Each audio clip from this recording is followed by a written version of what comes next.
Home YouTube channel subscribe பண்ணிக்கலனா உடனே subscribe பண்ணிக்கோங்க. பக்கத்துல இருக்க பெல் பட்டனை கிளிக் பண்ணிக்கோங்க. அப்பதான் நாங்க போடுற வீடியோஸ் உங்களுக்கு உடனுக்குடனே அப்டேட் ஆகும்.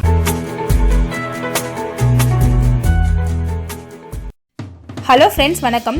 இருமல், சளி, தொண்டை வலி இதில் இருந்து எப்படி நிவாரணம் கிடைக்கிறது அப்படின்னு சொல்லிட்டு ஒரு அருமையான மருந்து ஒன்று சொல்கிறேன். இந்த ஜூஸை நீங்கள் குடிச்சிங்க அப்படின்னா உங்களுக்கு சளி தொல்லை, இருமல் தொல்லை, தொண்டை வலி இருந்தால் உடனே உங்களுக்கு விடுபடலாம். இது ஜூஸ் தான், நம்ம எப்போவுமே குடிக்கக்கூடிய ஹெல்த்தியான ஜூஸ் தான் நான் சொல்ல போகிறது. இதனால் எந்தவித சைடு எஃபெக்டோ இல்லை நீங்கள் மருந்துன்னு கூட நீங்கள் நினைக்க வேணாம். ரொம்ப சிம்பிள். இதுக்கு என்னென்ன பொருட்கள் தேவை அப்படின்னா ஆரஞ்சு பழம் எல்லா இடத்துலையுமே கிடைக்கக்கூடிய ஒரு ஈஸியான ஒரு பழம்.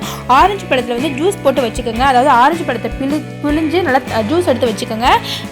ஒயிட் சுகர் சேர்க்க வேணாம், அதாவது ஜீனி சேர்க்க வேணாம். அதுக்கு பதிலாக 2 டீஸ்பூன் தேன் சேர்த்துருங்க. தேன் சேர்த்து 1 டீஸ்பூன் உப்பு சேர்த்துருங்க.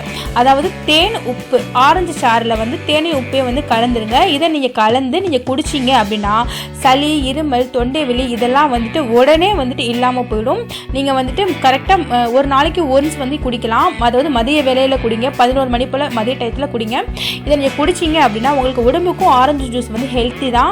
இதனால் எந்தவித பாதிப்பும் கிடையாது. ஆரஞ்சு ஜூஸ் நம்ம சும்மாவே குடிக்கலாம். இருமல், சளி பிரச்சனை இருக்கவங்க குடிக்கணும்னு கிடையாது. இதை நம்ம டெய்லி சும்மாவே குடிக்கலாம், ஹெல்த்தியானது தான்.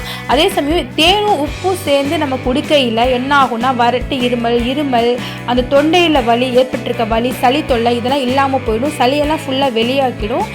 இருமல் இல்லாமல் போயிடும். தொண்டை வலியும் இருக்கவங்க இதை நீங்கள் குடிக்கலாம். ஸோ இது ரொம்ப இயற்கையானது தான். இதை நீங்கள் டாக்டர்லாம் போகாமல் ஆரஞ்சு ஜூஸ் போட்டு இதை நீங்கள் செஞ்சு பாருங்கள். கண்டிப்பாக உங்களுக்கு உடனே ஒரு நிவாரணம் அளிக்கும். ஈஸியானது தான். இந்த வீடியோ பிடிச்சிருந்துச்சுன்னா எங்கள் ஹோம் யூடியூப் சேனலுக்கு சப்ஸ்கிரைப் பண்ணுங்கள். தேங்க்யூ.